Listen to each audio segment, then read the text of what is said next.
Assalamualaikum dan salam sejahtera saya ucapkan kepada Yang Berbahagia Encik Abdullah bin Yusuf selaku pensyarah bagi subjek keterampilan membaca kumpulan E.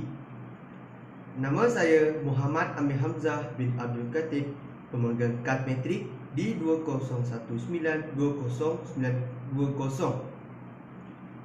Kumpulan kami akan menghuraikan tentang teknik dialog di bawah topik teknik bacaan secara kritikal.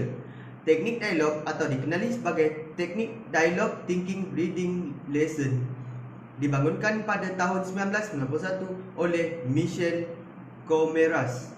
Matlamat dialog thinking reading lesson adalah untuk menggalakkan pelajar menggunakan gaya pemikiran relatif yang munasabah. Gaya pemikiran reflektif ini membolehkan pelajar membuat keputusan berkaitan dengan apa yang mereka percaya tentang sesuatu cerita atau sesuatu isu yang spesifik. Dialog thinking reading lesson ini menggalakkan pelajar untuk kembali membaca teks untuk mengesahkan atau menjelaskan maklumat, untuk mempertimbangkan kepelbagaian tafsiran dan untuk menilai penerimaan dan kerelevan tafsiran alternatif yang bersaing antara satu dengan yang lain. Teknik ini juga mempunyai dua fasa. Ini saja daripada saya. Sekian, terima kasih. Assalamualaikum dan salam sejahtera. Nama saya Muhammad Afiq Afifi bin Rosman, memegang nometrik D2019209096. Di sini, saya akan menerangkan fasa-fasa yang terdapat dalam teknik dialog. Dalam teknik dialog ini terbahagi kepada dua fasa, iaitu fasa yang pertama ialah fasa bacaan dan yang kedua ialah fasa perbincangan. Di sini, saya akan meneruskan dengan fasa yang pertama, iaitu fasa bacaan. Fasa bacaan ialah satu elemen penting dalam DTRL. DTRL adalah cerita untuk dibincangkan dan dibaca. Oleh yang demikian, adalah penting untuk memilih cerita yang berupaya memandu pelajar untuk berbincang mengenai sesuatu isu atau persoalan dari pelbagai perspektif. Selain cerita tersebut juga dianggap penting dan menarik oleh pelajar. Seterusnya ialah fasa yang kedua, iaitu fasa perbincangan. Fasa perbincangan ini menggunakan kebanyakan masa. Ianya kerana adalah sebahagian konsep yang paling penting dalam teknik dialog. Seterusnya, satu lagi elemen penting dalam fasa perbincangan ialah pelajar menilai kebenaran dan relevan sebab-sebab yang mereka kemukakan dalam perbincangan. Justru itu, ia dapat mengelak semua sebab-sebab yang pelajar kemukakan akan dihakimi oleh para guru. Bagi mengelakkan hal tersebut berlaku atau penafian peluang untuk pelajar untuk menilai pemikiran mereka sendiri. Itu saja daripada saya. Sekian, terima kasih. Bismillahirrahmanirrahim. Assalamualaikum warahmatullahi. Saya Nur Muhammad Hakim bin Johan yang memegang kad metrik D201920909909. Yang saya hormati Yang Berbahagia Encik Abdullah bin Yusuf dan rakan persetujuan sekalian. Baiklah, saya akan menghuraikan sedikit berkaitan fasa 1 dan fasa 2 DTRL. Seperti yang diterangkan oleh saudara Amir, DTRL ini adalah singkatan bagi Dialog Thinking Reading Lesson, iaitu teknik dialog. Pada akhir setiap DTRL, iaitu setelah pelajar selesai berfikir berkaitan suatu topik dari pelbagai aspek, mereka akan sentiasa diberi peluang untuk menyatakan pendirian mereka berkaitan persoalan utama berkaitan topik tersebut. Pusat kepada pemikiran kritikal adalah mengetahui masa yang sesuai untuk mengemukakan kesimpulan. Namun, tidaklah mustahil selepas perbincangan yang baik, masih terdapat sesetengah pelajar tidak bersedia untuk membuat kesimpulan.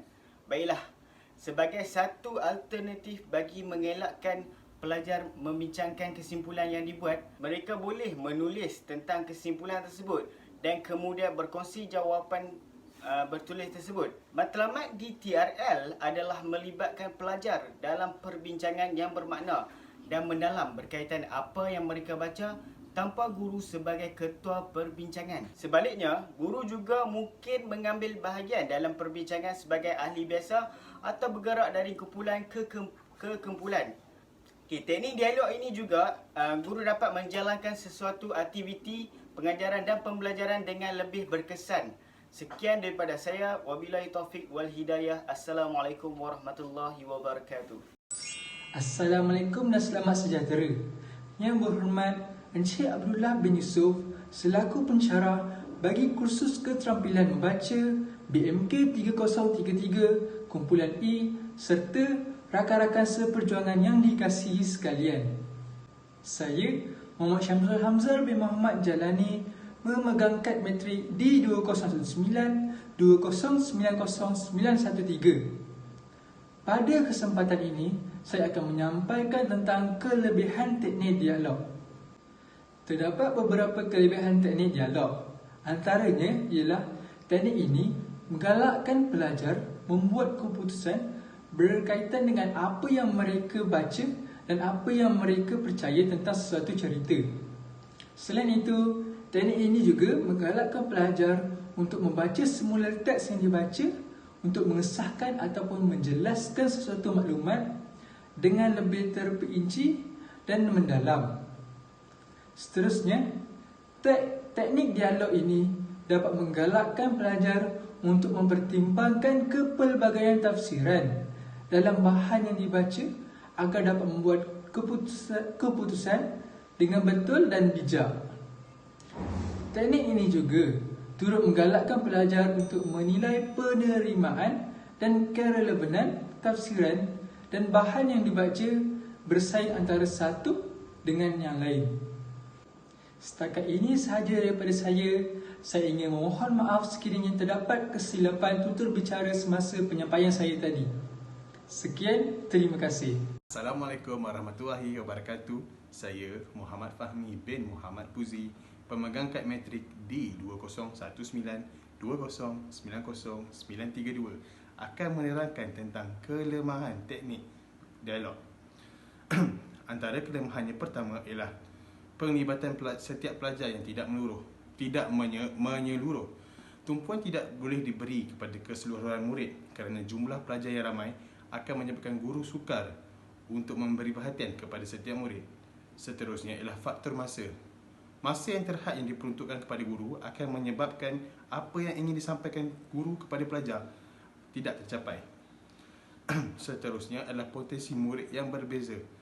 Di dalam kelas akan menyukarkan guru semasa dalam proses pembelajaran. Guru perlu berusaha mencari strategi atau cara yang sesuai dan menarik kerana di dalam sebuah kelas setiap murid adalah tidak sama, dan tidak sama dari segi mental, fizikal dan juga emosi. Sekian, terima kasih. Assalamualaikum dan salam sejahtera. Saya ucapkan kepada yang berbahagia Encik Abdullah bin Yusuf selaku pensyarah bagi kursus keterampilan membaca. Kod kursus BMK 3033. Saya Muhammad Fakrusi Syakirin bin Mat Rizwan, pemegang kad matrik di 2019-2090-0922 daripada kumpulan kuliah E, pelajar dari kursus Ijazah Sarjana Muda Pendidikan Bahasa Melayu dengan kepujian akan menerangkan tentang rumusan berkenaan teknik dialog. Seperti yang kita semua tahu, teknik dialog mempunyai dua fasa, iaitu fasa yang pertama, fasa bacaan, dan fasa yang kedua pula adalah fasa perbincangan. Selain itu, teknik dialog ini juga mempunyai kelemahan dan kelebihan di dalam teknik ini. Dalam bab ini, para pelajar telah didedahkan dengan teknik membaca secara kritikal yang terdiri daripada teknik-teknik bertanya kepada penulis, KWI, preview text, Prosedur. Request, hubungan soal-jawab, pengajaran explicit, berfikir bersuara, menerap imej dan yang akhir sekali adalah dialog. Dalam penerangan setiap teknik membaca secara kritikal yang dikemukakan, pelajar-pelajar telah didedahkan dengan cara pelaksanaan teknik tersebut dan kelebihan-kelebihan setiap teknik tersebut. Itu saja rumusan daripada saya. Sekian, terima kasih. Assalamualaikum warahmatullahi wabarakatuh.